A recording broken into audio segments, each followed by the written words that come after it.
I can't hear you in the back. Okay. My name's Harvey. I'm a volunteer organizer with the Baltimore Rapid Response Network. We're a volunteer group that formed after Trump was elected to deal with whatever was coming our way. How many folks out here, this is your first protest? Awesome. Welcome. So I was born and raised here in Towson, down the road a little bit, in a neighborhood that I found out later in my life used to be a plantation.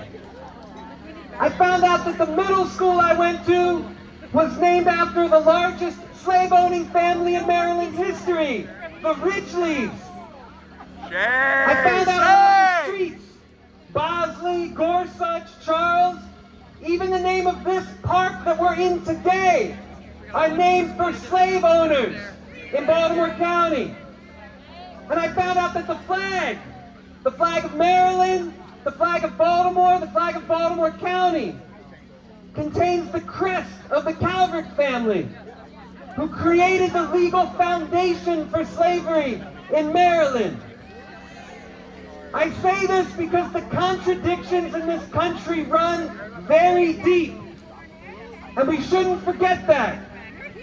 Because as much as the MAGA crowd talks about going backwards to a mostly fictional place, we do that too.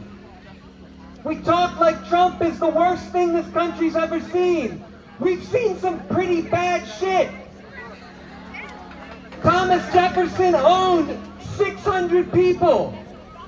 Andrew Jackson led the Trail of Tears. Harry Truman dropped atomic bombs on Hiroshima and Nagasaki.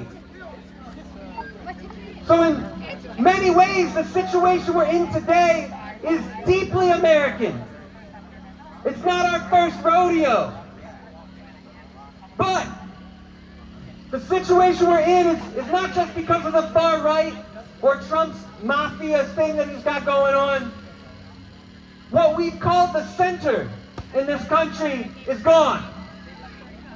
And it's gone because it wasn't doing enough for most people in this country.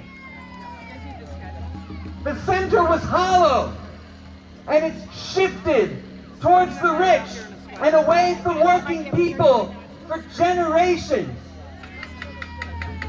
And so the old guard of the center, I'm not sure if any of you have noticed, but the leadership of the Democratic Party doesn't seem to have much idea about where to go from here. And that's because they're not being honest about the role they've played in creating it. People want health care. We want to be able to rent or buy a house.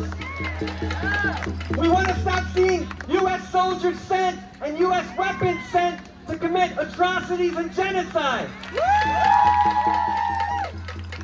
And we don't get it. But we see CEOs making record profits. We see a growing gap between the rich and the poor for generations. And that's the real polarization that we're experiencing. It's between the super rich and everyone else. That's what happened to the center. But the center wasn't eroded only by people's actions. This is very important. It was also because of people's inactions. Democracy is a negotiation. It requires participation, and it always has. And this is something that we've often forgotten in this country. We think democracy begins and ends at the ballot box. We say things like, if you don't vote, you can't complain. A lot of people fought for their freedom at a time when it was illegal for them to vote. They did it by organizing. But because we've forgotten this, we've let both of the major political parties in this country get away with a lot of things that they shouldn't be getting away with.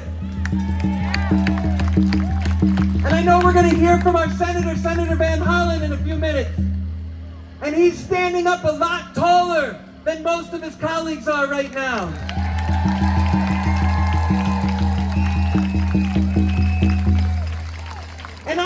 protested outside of his office.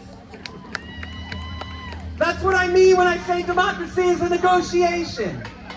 It doesn't just flow in one direction. So as we point the finger today, we also have to accept the responsibility that we have.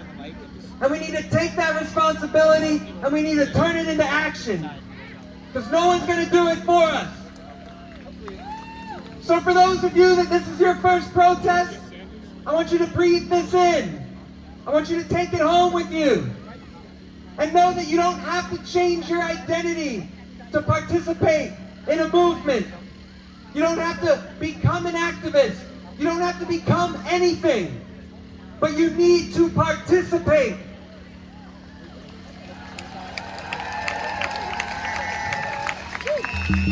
So I don't want anyone leaving this park without connecting with an organization or a campaign that's fighting for something that you believe in. Because things don't just happen, people make things happen, and that's us.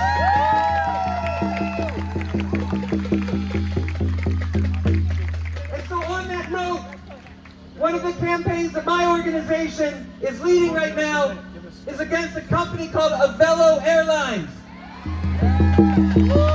Avelo is the only passenger airline in the country that flies dedicated deportation flights for ICE. And our coalition of dozens of organizations, including the folks who organized this rally, are calling on Governor Moore to break Maryland's contract with Avelo and kick them out of BWI Airport.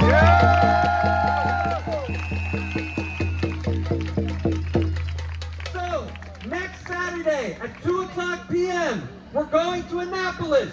We're going to be delivering 10,000 petitions to the governor's doorstep. We need you to be there with us. We've got a big carpool that we're organizing leaving Baltimore. There are folks walking around with clipboards, with the petition, and with a sign up for the rally. Sign the petition. Sign up for the rally. Come with us. And most importantly, this doesn't just happen. We need to get 20,000 petitions. We need to get 50,000, whatever it takes to kick this airline out of the airport. And that means that we need you to help us. Sign people up to help us get organizations involved across the state of Maryland. So the folks with the clipboards, I'll probably be one of them. Talk to us, get involved. Thanks y'all for being out here.